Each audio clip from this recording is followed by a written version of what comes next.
Tuhan, hati kami berlimpah-limpah dengan rasa syukur ya Tuhan.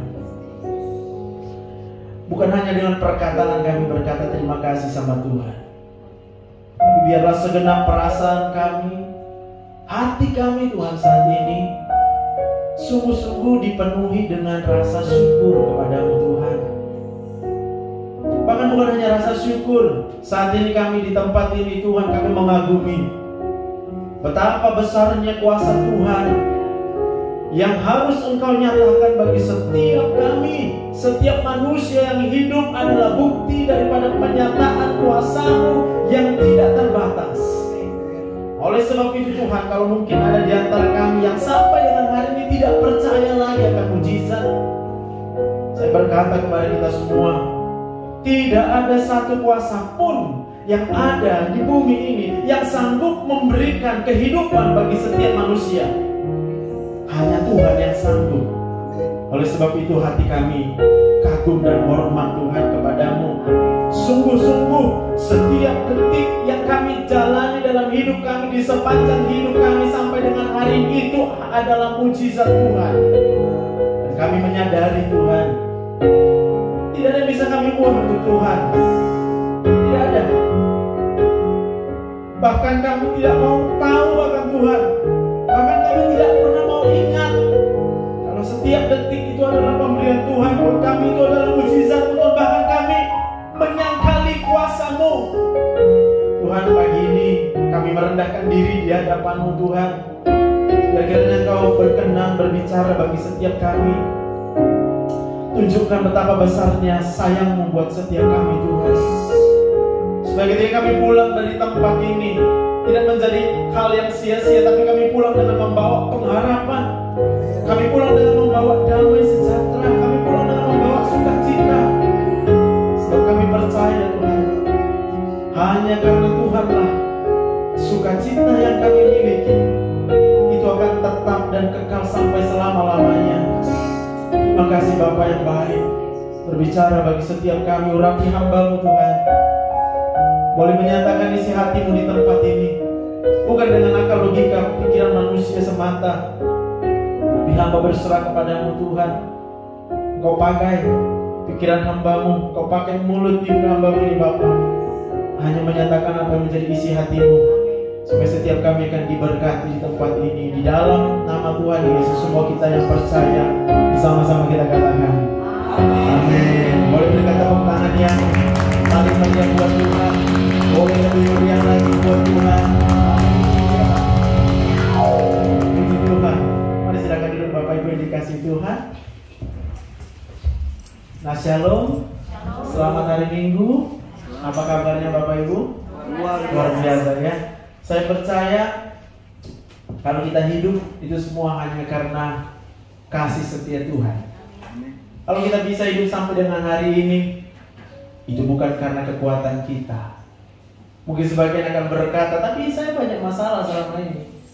Gak apa-apa, coba sekarang ingat, begitu banyaknya masalah dan persoalan-persoalan yang kita lewati hari demi hari, bulan demi bulan, ya, bahkan bertahun-tahun kehidupan kita selalu berkata, kok kenapa masalah itu gak habis-habis dalam hidup kita. Tapi hari ini saya mau berkata, coba pikirkan, kenapa kita bisa melewati semua itu, lalu kemudian kita bisa berjumpa di tempat ini, di GBI RG Mart ya, di Kabanjahe. Saya pribadi juga menyadari, kalau bukan karena Tuhan saya nggak bisa sampai di sini. Apa yang bisa terjadi di sepanjang perjalanan dari tadi Pak, wow, itu di luar kendali manusia manapun itu. Kita boleh berkata, oh aku harus bersiap-siap, aku harus hati-hati di jalan. Saya mau katakan kalau saya selamat itu bukan karena hati-hatinya saya. Saya memang harus hati-hati. Kita memang harus hati-hati. Tapi kalau bukan karena campur tangan Tuhan, saya percaya mau sehati-hati apapun kita nggak bisa sampai tempat ini. Bisa katakan amin? Amin. Kalau kita berkata banyak masalahmu, banyak persoalanku, yang biasa. Buktinya kita masih hidup sampai sekarang. Kita mau bilang, oh, uangku habis, uangku diambil orang, ya udah. udah hilang. Tapi pada faktanya adalah kalau sampai hari ini kita masih ada, berarti walaupun kita katakan uang kita habis, lo kok bisa makan? Karena manusia nggak bisa hidup tanpa makan. Kok bisa kita tetap bisa punya tempat tinggal? Lalu tempat tinggal kita itu membuat kita aman. Kita nggak mengalami kecelakaan, kita nggak mengalami hal-hal yang buruk, malapetaka, Bapak Ibu. Nah kalau bukan Tuhan, karena siapa? Tapi coba pikirkan bagaimana kita sebagai manusia yang kita ingat hanyalah persoalan demi persoalan. Yang kita ingat hanyalah hal-hal yang berat dalam hidup ini, sehingga tanpa kita sadari kita nggak merasakan indahnya hidup ini. Ya, 1 minggu ini Tuhan ingatkan saya sebagai seorang dokter yang saya penyakit dalam, spesialis penyakit dalam, tugas saya tentunya meresep obat. Tapi saya selalu bilang sama pasien, jangan kau ketergantungan dengan obat. Boleh, aku akan resepkan obatnya, aku bilang. Tapi please, kalau kau memilih ketergantungan dengan obat, artinya kalau kau berpikir obat inilah yang menyembuhkanmu, sampai kapanpun kau akan terus harus minum obat. Saya bilang, kenapa kita nggak ketergantungan sama Tuhan? Kenapa kita nggak ketergantungan sama Tuhan? Apakah kita nggak layak tergantung sama Tuhan? Nah kalau kita bisa berdiri begini, kita punya kaki gitu ya. Apa yang kita bisa buat kaki kita sendiri? Lalu kita punya energi untuk bisa berdiri seimbang begitu ya. Karena banyak orang di luar sana berdiri aja dia goyang nih. Nah, goyang. Ngapain dia goyang terus? Sebagian mungkin berkata, tapi aku selalu merasa lapar. Nggak tahan, aku nggak makan. Bapak Ibu yang dikasihi Tuhan, yang mau saya katakan adalah ketika manusia itu hidupnya tidak bergantung dengan Tuhan, pada waktu itulah dia akan mulai merasakan hidup ini tragis. Dia akan merasakan hidup ini membosankan, Bu. Dia akan merasakan hidupnya gitu-gitu aja. Tapi puji Tuhan kalau hari ini kita bisa ketemu di tempat ini karena Tuhan mau kita sama-sama belajar. Dan saya yakin dan percaya semua kita yang dengar firman Tuhan hari ini, kita pulang di luar sana orang akan lihat kehidupanmu. Ada sesuatu yang berbeda. Di dunia ini memang banyak masalah biasa, tapi ketika orang yang tidak pernah kenal Tuhan melihat hidupmu, mereka akan muncul, mereka akan melihat sesuatu yang ajaib, aneh gitu. Kok bisa dia bahagia, dia senang di tengah-tengah hidup yang begitu banyak masalah dan persoalan, sampai mungkin dia akan berkata, kok kayak gak ada persoalan dalam hidupmu. Dan Bapak mungkin hanya bilang, yes amen, mana mungkin bilang. Mana ada orang bisa hidup tanpa? Tapi Bapak bisa bilang, karena Tuhanlah, maka saya bisa ada sampai dengan hari ini. Bisa kita berikan tepuk tangan buat Tuhan. Meskipun Tuhan tak menolongku, amin. Meskipun duri dalam dariku, ku tetap memilih untuk percaya dan mengucap syukur.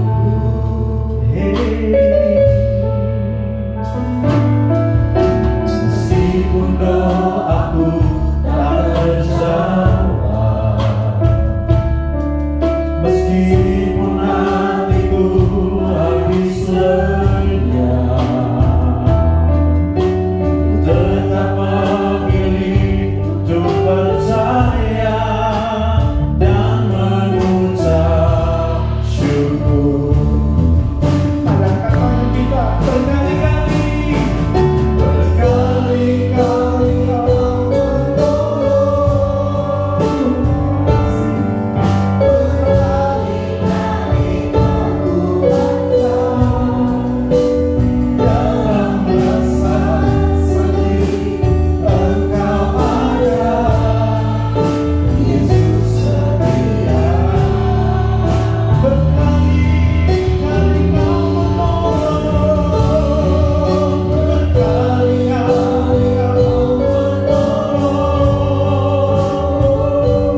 saat ini juga, detik ini kita menyadari gitu ya, Tuhan kita bisa masih hidup. Setiap tarikan nafas yang kita tarik, kita nggak pernah tahu, kita nggak pernah mau tahu siapa yang memberikan nafas itu sama kita nggak pernah mau tahu. Kita hanya tarik nafas sesuka hati, kita nggak pernah hitung betapa besarnya berkat Tuhan buat kita nggak pernah hitung itu. Yang kita hitung hanya persoalan kita. Yang kita hitung hanya orang-orang yang berbuat hal yang mengecewakan buat kita. Yang kita hitung hanya kekecewaan yang kita alami sampai dengan hari ini. Sehingga kita merasakan hidup ini gak ada enak-enaknya. Bapak Ibu yang dikasih Tuhan, kalau bulan ini kita memperingati turunnya Roh Kudus, saya percaya Roh Kudus itu adalah Roh yang menghibur kita. Saya percaya Roh Kudus adalah Roh yang menolong kita. Saya percaya Roh Kudus itu adalah Roh yang memberikan kekuatan yang di luar daripada jangkauan akal pikiran manusia. Kita boleh berkata kita nggak sanggup, Pak. Tapi bagi Tuhan tidak ada yang mustahil.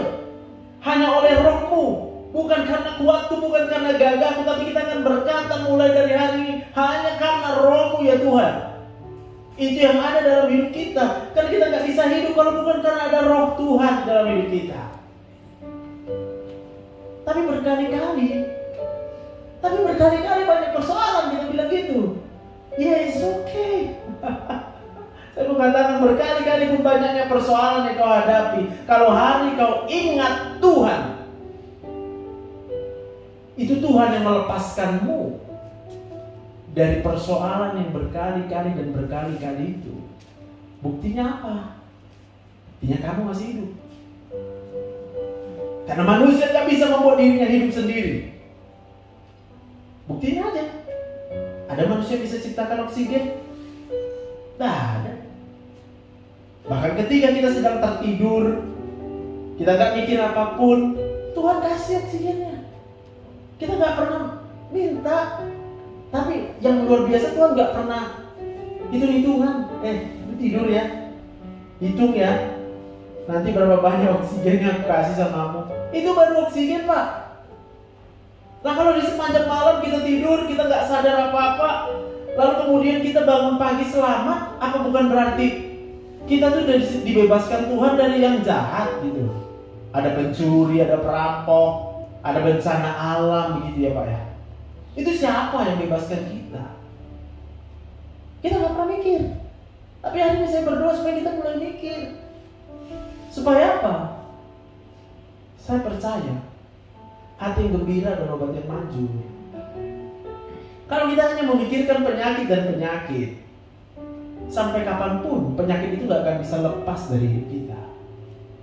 Tapi kalau kita sekarang mulai berpikir, memikirkan Tuhan, dan kau mulai ketergantungan dengan Tuhan, penyakit akan jauh dari tubuhmu, Bu. Bukan aku yang jauhkan, aku bilang, aku kan manusia, sama. Itu Tuhan yang jauhkan.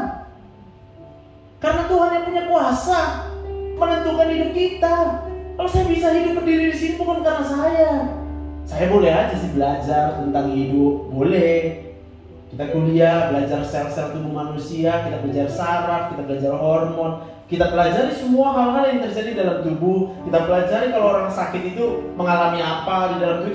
Kita tahu Bu. Tahu lah, udah lulus kita. Udah capek belajar. Tapi satu hal yang saya tahu, saya nggak bisa buat apa-apa kalau bukan karena Tuhan. Satu hal yang saya mengerti, saya nggak bisa belajar itu juga semua kalau bukan karena Tuhan. Lu gimana caranya bisa belajar? Aku bilang. Sampai saya kemarin mendengar bahwa Bill Gates ya berkata dalam 5 tahun ke depan profesi dokter akan digantikan oleh AI. Saya mendengarnya tersenyum aja. Luar biasa manusia ini. Semakin lama semakin sombong. Semakin lama berpikir bahwa dia bisa menentukan hidupnya. Please deh. Nanti kalau Tuhan kasih kesempatan gue ketemu sama Pak Bill Gates, aku tanya sama dia nanti ya. Ini aja pertanyaan saya. Pak, kok manusia bisa hidup Pak? Dari mana Pak? Bapak coba bilangin lah sama saya. Kasih tahu Pak dengan ilmu Bapak itu semua. Malah saya mau bikin kita tahu gini ya. Lah AI itu adalah data yang dikumpulin dari semua manusia. Data loh. Lah kalau tanpa dokter siapa yang ngumpulin data tentang kesehatan? Saya bukan takut dokter ditiadakan, Pak. Enggak, ngapain juga takut. Kalau dipikir secara manusia capek juga jadi dokter, Bu. Capek, Bu. Karena kita harus menerima keluhan kan? Bu, keluhannya apa? Sakit kepala dengan keluhan kan, Bu? Siapa yang gak sakit kepala? Tapi saya percaya kalau dokter itu juga diizinkan Tuhan di dunia ini supaya apa? Untuk mengingatkan kita, Bu. Saya percaya saya dipakai Tuhan untuk mengingatkan kita. Kita bisa hidup hanya karena Tuhan. Yang udah saya pelajari itu semua bisa ada karena Tuhan. Hanya karena Tuhan. Oke, tunjukkan slide-nya. Saya kan juga slide dengan cepat hanya untuk menunjukkan bahwa ketika pikiran kita begitu stres, kita sedih, kita takut, kita marah, maka akan terjadi perubahan hormonal di dalam tubuh kita. Dan sangat wajar kita akan merasakan nyeri, sakit, tidak nyaman, mulai dari kepala sampai kaki. Ya, jadi hati yang gembira adalah obat yang manjur, itu Amsal 17 ayat 22. Dan Roh Kudus adalah sumber penghiburan yang sejati. Katakan amin. Amin. Kalau orang berharap dia gembira karena dunia ini, pas kecewa karena nggak selamanya dunia bisa buat gembira. Betul, memang ada uang kita gembira, betul. Siapa bilang enggak? Tapi apa faktanya kita bisa punya uang terus? Lalu apa kita bisa jamin uang itu nggak hilang-hilang? Ada banyak cara untuk uang kita habis, ya kan? Cara resmi iya, cara nggak resmi iya, pokoknya semua cara dah. Maka ketika orang itu mungkin berkata, iya, uangku kok kurang, pasti stres. Ya. Nah ini tubuh manusia, bahwa segala sesuatu proses itu sebenarnya diatur dimulai dari dalam otak kita. Di otak kita juga ada perasaan. Coba tanya kiri kanan, di mana perasaanmu? Sebagian yang berkata di sini, itu benar juga. Kenapa di sini? Karena paling banyak saraf yang mengendalikan jantung dan paru-paru kita itu di sini, sehingga terproyeksi ke sini. Ketika kita rasa takut, kita bilang rasa takut, kayaknya panas dada kita. Kenapa? Karena sarafnya dari otak tadi turun ke sini. Ya, ini penyakit-penyakit yang sampai sekarang itu kemudian entah udah dunia begini canggih kok nggak bisa sembuh-sembuh sih, yang namanya darah tinggi, sakit gula. Saya mau bilang ya, hati-hati. Jangan gampang percaya dengan yang di media sosial. Itu akan beredar terus itu videonya. Hei, tahu nggak lu? Sekarang ada obat yang manjur, bisa buat kau sembuh. Sakit gulamu akan sembuh, hipertensimu akan sembuh, semua penyakitmu sembuh. Woi, kalau yang sekarang kau rasa kau dapatkan itu kau ditipu-tipu katanya. Lalu manusia dengan mudah percaya, iya ya, betul juga udah capek aku minum obat. Betul juga udah capek aku antri berobat, ya kan? Syukur-syukur kalau ketemu dokternya yang baik. Ini dokternya nanti dimarahin juga. Lu dokternya gak peduli sama kita, dokter itu terlambat, dokternya lama. Bayangkan begitu banyaknya keluhan manusia sampai hari ini, apalagi Indonesia, yang hanya bisa mengeluh. Bahkan dengan dokternya sekalipun dia mengeluh, maka kemudian masuklah video-video hoax ini. Itu kemudian membuat pikiran bangsa Indonesia ini mulai, iya ya, ada obatnya ya. Tanpa mau tanya itu Kak, yang bilang itu siapa? Betul, memang ada yang kemarin dokter, tapi itu AI. Itu cuma dipakai fotonya, lalu dengan kemampuan AI dia kayak berbicara seperti dia yang bicara. Itu bukan dia yang bicara, karena di akhir daripada video itu akan muncul linknya. Nah, ini klik linknya kata, tag, udah tertransfer lah linknya, dikirim. Memang ada herbal lah, entah apa lah itu ya. Saya bilang ya nggak apa-apa, konsumsi aja. Aku bilang paling 2 bulan, 3 bulan lagi bapak datang. Betul kan? Datang dia. Lalu merepet, kenapa dok? Aku begini. Loh, siapa yang suruh? Kenapa dokter nggak bilang? Nanti kalau aku bilang bapak marah, aku bilang. Karena bapak memang udah nggak percaya sama saya. Pertanyaan yang ditujukan itu adalah, dok, ada nggak yang bisa buat sembuh? Saya ajaknya mau bohong apa jujur? Saya dipaksa bohong. Kalau saya bilang ada, berarti saya dipaksa bohong. Saya bilang, saya harus jujur, tidak ada obat yang bisa menyembuhkan. Lah kalau kita nggak terima, coba dicari semua literaturnya, literasinya ditambah. Tapi lalu kemudian ketika ada muncul video-video seperti ini, kita harus bijak. Maka saya bilang ada obatnya. Hati yang gembira. Udah, kena marah lagi Bu. Dimarahin saya. Maksud dokter lagi enak, gak ada masalah katanya, bisa gembira. Kami mah orang susah. Saya mau bilang, siapa sih orang gak susah dalam hidup ini? Semua orang pasti punya kesusahan. Amin. Ini otak kita.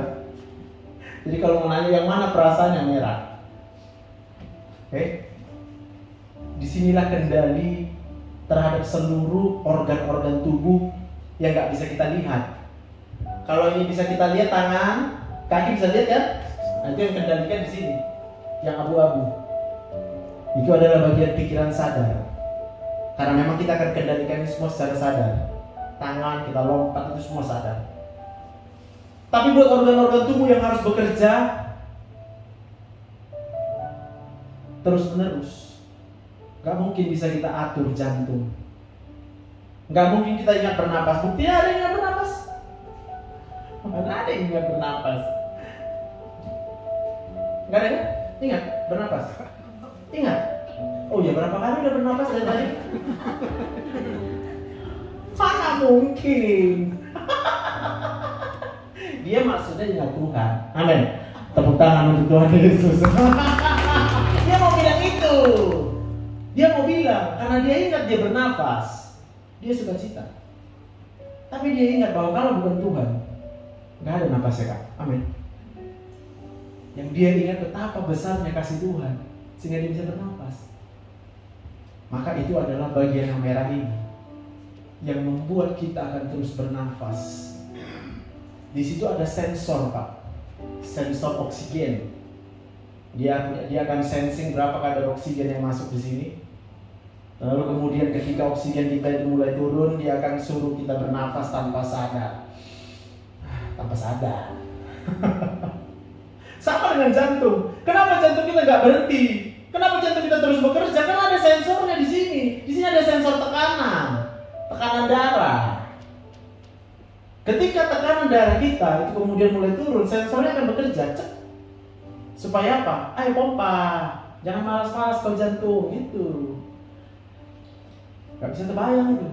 Kalau sempat harus kita yang mengingat untuk memompa darah di jantung kita, gak terbayang lah. Maka kita harus tahu, kita harus paham inilah pusat perasaan manusia. Maka perasaanmu menentukan kesehatanmu. Ya, tuh. Mendengarnya mungkin perih ya. Perih. Jadi pasti akan berkata gini, terus apa guna dokter? Katanya kan. Ya guna dokter untuk ngasih tahu lah. Cuma itu bisanya. Itu cuma kasih tahu. Kita kasih tahu adalah fakta. Itu fakta. Nanti ada yang nanya, guna pendeta apa? Pendeta kan kasih tahu. Orang yang bergembira karena Tuhan, apa saja yang diinginkan hatinya akan diberikan oleh Tuhan. Mazmur 37 ayat 4. Pas ya? Jadi saya dokter, saya juga bantu pendeta. Pembantu aja. Hanya untuk memperkuat ini. Kalau kita gembira, kita sehat. Secara medis. Kalau kita gembira, kita diberkati Tuhan secara rohani. Pilih mana? Satu pun dipilih gak apa-apa, dua-dua dapat. Karena hati yang gembira adalah obat yang maju. Nehemia 8 ayat 10. Sukacita karena Tuhan adalah perlindungan. Manusia boleh berbuat apapun yang jahat terhadapmu, tapi sepanjang kau bersukacita karena Tuhan, kau sedang berada dalam lindungan yang maha tinggi. Maka orang yang berada dalam lindungan yang maha tinggi, tidak ada satu kuasa pun yang bisa menjatuhkan dia. Kalaupun dia terjatuh, kita diangkat. Berkali-kali kita dijatuhkan, gak apa-apa. Asalkan kau berada dalam lindungan yang maha tinggi, Tuhan akan berkali-kali menolong, berkali-kali mengangkat kita. Amin. Nah itu sebabnya orang yang percaya sama Tuhan Yesus, Roh Kudus itu akan mengingatkan pikiran ini, Pak. Dia akan selalu diingatkan, tenang aja, kalau lagi ada masalah santai aja lah. Percayakan sama pinter. Cuma siapa yang ngomong gitu sama kita ya? Nanti kalau kita ngomong sama teman, iya ini masalahku berat kali, katanya lagi ditambah lagi masalah kita belum selesai. Kita ceritakan, dia cerita masalah dia. Tapi kalau kita datang sama Tuhan Yesus, kalau datang dalam doa, pikiranmu di sini mulai pikirkanlah. Di sini tempat berpikir ini. Ini sel-sel saraf di sini semua dibuat Tuhan. Kalau Bapak bisa mencet itu ya, alat musik itu semua di sini karena sel sarafnya menyimpan memori, data. Data apa yang kita simpan di otak kita? Kalau kita simpan hanya tentang persoalan dan masalah, data ini akan menentukan perasaan. Oke? Data itu akan menentukan perasaan. Jadi kalau kita mau gembira, ini datanya apa? Mau mikir apa? Maka kita harus ke gereja. Di gereja kita akan diingetin kebaikan Tuhan, kasih setia Tuhan, penyertaan Tuhan, janji Tuhan. Itu akan selalu diingatkan sama kita. Maka kalau kita rindu supaya gereja ini bisa punya pelayanan tiap hari ya kan, rajin-rajin lah datang ke gereja tiap hari. Supaya apa? Setiap orang yang datang disembuhkan. Mujizat akan terjadi di rumah Tuhan kalau data itu sampai di otaknya. Ada orang yang mendengarkan tentang Tuhan, kuasa Tuhan, lalu dia menyimpan datanya. Oh iya betul ya. Siapa yang percaya kalau Tuhan itu menyembuhkan segala penyakit? Angkat tangan. Amin. Siapa yang waktu angkat tangan karena ikut-ikutan? Pasti gak akan merasakan kuasa Tuhan. Tapi kalau kita angkat tangan kita bukan karena malu, bukan karena disuruh, berarti dia sedang menyimpan data di otaknya. Maka ketika kita sakit, datang sama Tuhan dulu. Kapan datang ke dokter? Kalau udah gak tahan lagi sakitnya baru datang ke dokter. Nanti aku resepin obatnya. Nih ya, minum dulu Bu, supaya ibu bisa berdoa. Sebab ibu bilang sakit kali rasanya sehingga gak bisa berdoa. Pas.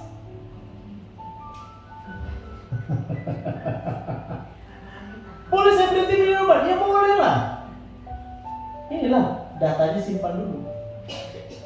Kita hanya bisa berhenti minum obat kalau kita sudah ketergantungan sama Tuhan. Orang yang hidupnya ketergantungan sama Tuhan, Roh Kudus itu menjadi penghibur. Ketika hatinya susah, Roh Kudus menghibur. Ketika dia melihat persoalan yang secara akal logika manusia dia hitung-hitung, dia nggak bisa menyelesaikan persoalan ini. Berat ini persoalan, gimana nanti ya, oke. Roh Kudus akan ingatkan,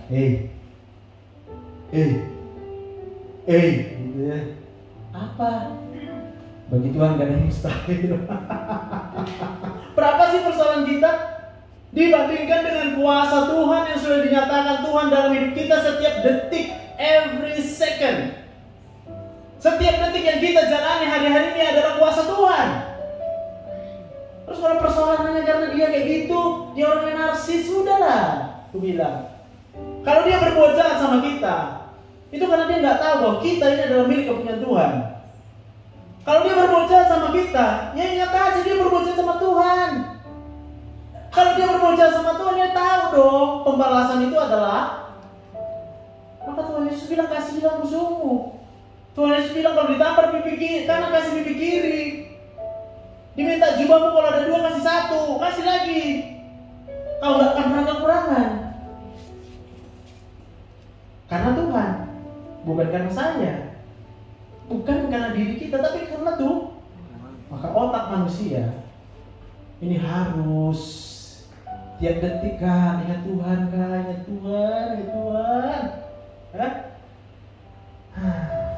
Kalau Kalau ada yang dengar video semalam ya, itu mantan ketua Ikatan Dokter Anak Indonesia gitu ya, karena mengalami sesuatu hal yang dia rasa tidak adil. Saya senang dia bilang begitu. Kita bukan mau ribut, ya, saya bangga gitu sama dia tuh. Tapi saya ajak, ayolah berdoa, mak.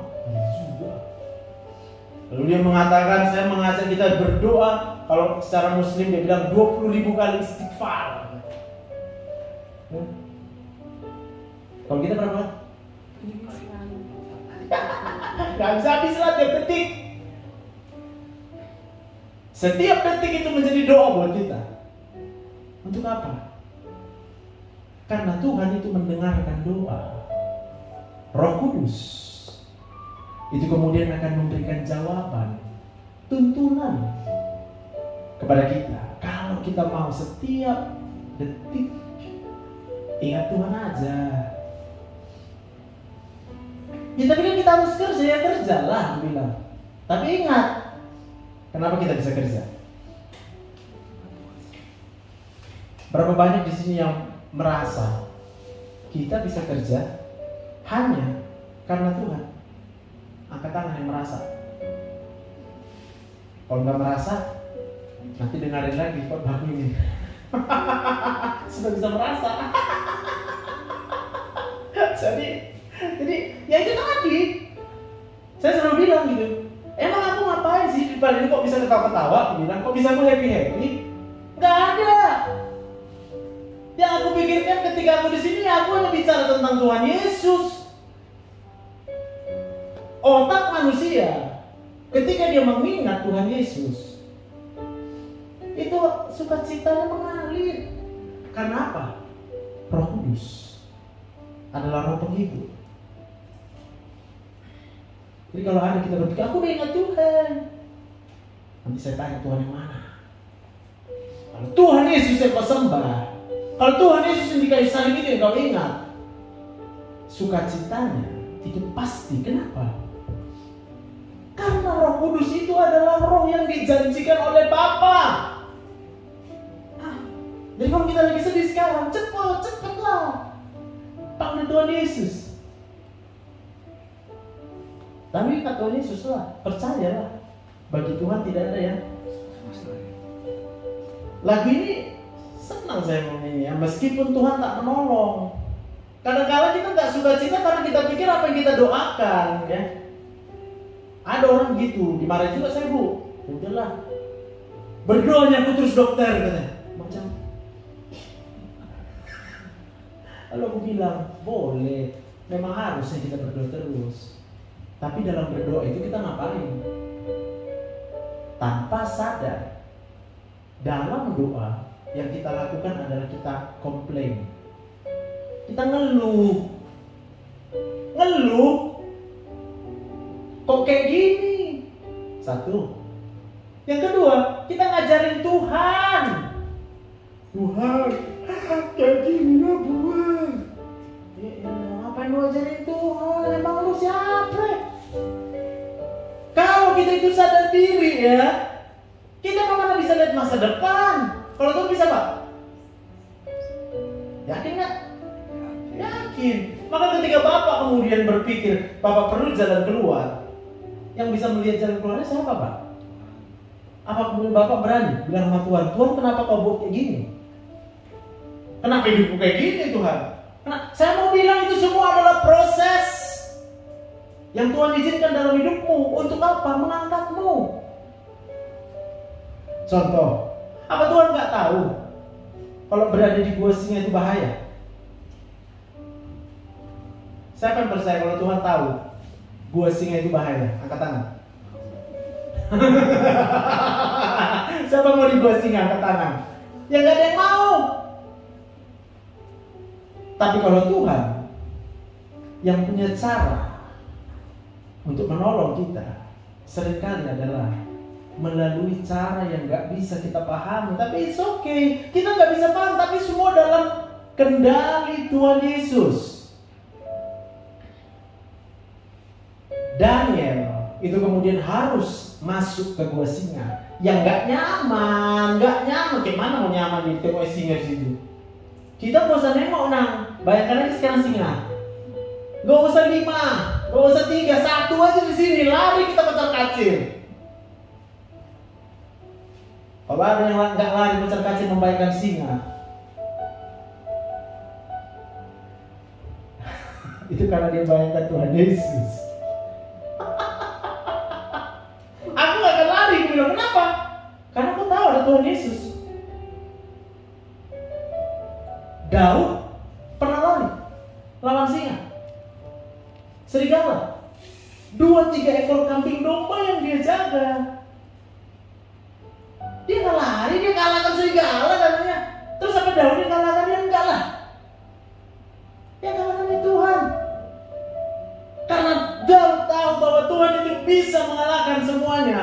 Dia nggak lari, dia hadapi. Tugas dia adalah menjaga 2-3 ekor kambing. So stay. Berada di tempatmu sekarang, disitulah kamu. Kalau mungkin dalam rumah tangga yang sedang berat, disitulah kamu. Di situ dulu, tenang aja, Tuhan mau pulihkan. Jangan langsung berpikir, nyesel lagi kali. Kenapa kau nyesel? Kau yang mau. Agak lain kau bilang. Kuncinya semua di sini kok. Pikiran. Amin. Udah habis waktuku, udah 36 menit. Pak, jam berapa? Oh, masih ada. Sebelum 40 ya? Isi asik di sini. Pak, mau aja. Amin. Dari E jadi agak tinggi kuncinya. Dari E. Berapa banyak kita mau percaya segala sesuatu yang ada dalam hidup kita. Ada Tuhan Yesus yang akan memberkati kita, yang akan menolong kita senantiasa. Roh Kudus akan jadi penolong dalam hidup kita. Berikan tepuk tangan yang meriah buat Tuhan. Haleluya. Meskipun Tuhan tak menolong, amin. Meskipun duri dalam dagingku, ku tetap memilih untuk percaya dan mengucap syukur.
kita berpikir ada penyakit dalam tubuh kita. Jangan-jangan ada sakit apa kok? Jangan-jangan saya sakit ini, jangan. Kalau sakit di pinggang, dia bingung. Jangan-jangan ginjalku sakit. Nanti aku cuci darah. Nanti aku mati. Pada waktu yang pertama, pikiran penyakit itu muncul di dalam memori kita, perasaan kita itu pasti akan tergoncang. Pada waktu itu juga kau akan merasakan sakitnya gak akan hilang-hilang. Pada waktu kita memikirkan matilah aku nanti, berarti udah kita pikirkan mati. Saya mau katakan pastilah saya mati lah. Kayak mana rasanya mau mati? Dingin, kurasa dingin ya. Kebas semua. Jegang, gak bisa bergerak, aku kayak mau mati. Saya mau bilang satu hal aja, jangan sia-siakan salib Yesus. Kita diingatkan berulang kali, karena salib itulah maka kita hidup, Pak. Amin. Kalau bukan karena salib Yesus, kita nggak dikasih Tuhan hidup. Sebab kita itu udah penuh dalam dosa. Tuhan pun tahu sebelum kita bisa ngapa-ngapain, kita udah jatuh dalam dosa. Kenapa saya katakan gitu? Bayangkan umur berapa kita baru ingat bahwa kita hidup hanya karena Tuhan. Umur berapa, Bu? Umur berapa kita bisa menyadari kalau kita bisa hidup itu hanya karena Tuhan? Umur berapa? Sebagian akan menjawab, oh saya dulu rajin sekolah minggu. Oke, mulai kelas berapa sekolah minggu? Bisa bayangkan Tuhan itu mengampuni kita ketika kita cuma terima hidup dari Tuhan, tapi kita nggak tahu itu dari mana. Kita hanya jalan aja. Pokoknya aku hidup, aku lakukan apa yang aku suka, aku mau apa yang aku mau aja. Kita hanya berpikir apa yang kita mau, apa yang kita senangi, itu yang kita kejar. Kita nggak pernah ingat kapan kita ingat. Tapi karena salib itu, di salib itulah dipakukan semua surat hutang kita. Udah berhutang kita. Kapan? Ya, pada waktu kita nggak tahu siapa yang ngasih hidup. Pada waktu kita berpikir kita bisa hidup tanpa Tuhan. Pada waktu kita tidak tergantung hidupnya dengan Tuhan. Layak nggak kita? Saya mau tanya kita, di mana layaknya kita bisa hidup tanpa tergantung Tuhan? Kita tergantung uang, ya kita tergantung uang. Kita tergantung dengan orang baik, iya kita tergantung dengan orang baik. Tapi saya mau katakan sekali lagi, kalau kita tidak tergantung dengan Tuhan karena kita tidak tahu, maka kalau udah dikasih tahu, berapa banyak kita mau hidup bergantung hanya sama Tuhan? Boleh lambaikan tangan kita, berikan tepuk tangan yang meriah buat Tuhan. Haleluya. Karena salibmu ku hidup, karena salibmu ku menang. Engkau yang berkuasa, sanggup untuk melakukan mujizat-Mu karena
karena kami sudah tahu, kalau bukan karena Tuhan kami gak bisa ada sampai dengan hari ini. Sekarang kami paham, sungguh paham Kalau selama ini ternyata Tuhan udah begitu baik buat kami, Tuhan gak pernah negosiasi sama kami, bahkan kami gak pernah melihat ke belakang semua yang udah kami terima dari Tuhan itu semua, kami gak pernah lihat. Semua yang kami lihat hanya apa yang gak ada. Apa yang Tuhan beri kami gak pernah lihat. Tapi kalau hari ini Tuhan, kami sadar seharusnya yang kami lakukan adalah kami melihat segala sesuatu yang Tuhan telah kerjakan dalam hidup kami. Maka pada waktu itu kami akan merasakan sukacita dari Tuhan. Terima kasih Tuhan Yesus. Kami mau hidup bergantung sama Tuhan. Roh Kudus adalah janji Bapa. Tuhan Yesus meminta dan berdoa kepada Bapa supaya Bapa memberikan seorang penolong. Dan memang Bapa menjanjikan, aku akan memberikan kepadamu seorang penolong yang lain, yang akan senantiasa menghibur, yang akan senantiasa selalu bersama-sama dengan kita. Kita punya jaminan sekarang. Terima kasih Bapak yang baik. Berhenti menyimpan kesalahan orang lain, berhenti menyimpan kekurangan orang lain, berhenti menyimpan hal-hal yang kurang di dalam pikiran kita. Mulai sekarang percaya Tuhan itu mencukupkan segala sesuatu yang kita butuhkan sehingga kita bisa hidup sampai dengan saat ini. Pada waktu kita mau memikirkan bahwa Tuhan itu adalah yang sayang sama kita, kita sedang mengampuni, kita sedang melepaskan kemampuan yang sudah. Dia nggak tahu apa yang dia perbuat, tapi aku tahu apa yang Tuhan perbuat dalam hidupku. Dia tidak tahu, tapi kita tahu bahwa Tuhan berbuat segala hal yang baik buat kita, dan kita tidak pernah kekurangan apapun yang baik dari Tuhan. Ya, kalau orang boleh berkata apapun tentang kita, engkau akan lewat saja, engkau abaikan saja, engkau biarkan saja lah di situ. Kau ampuni, kau maafkan, bahkan di dalam hatimu engkau penuh dengan belas kasih sama dia, sebab engkau mengerti bahwa dia tidak tahu apa yang dia perbuat. Tapi kita tahu apa yang diperbuat Tuhan Yesus buat kita. Terima kasih Bapak yang baik. Kapan selesai berbicara, Roh Kudus kuatkan setiap kami, ajari setiap kami, ingatkan setiap kami, supaya kami senantiasa dapat hidup bergantung, ketergantungan dengan Tuhan Yesus. Dalam nama Tuhan Yesus, semua yang bersuka cita, sama-sama kita katakan amin.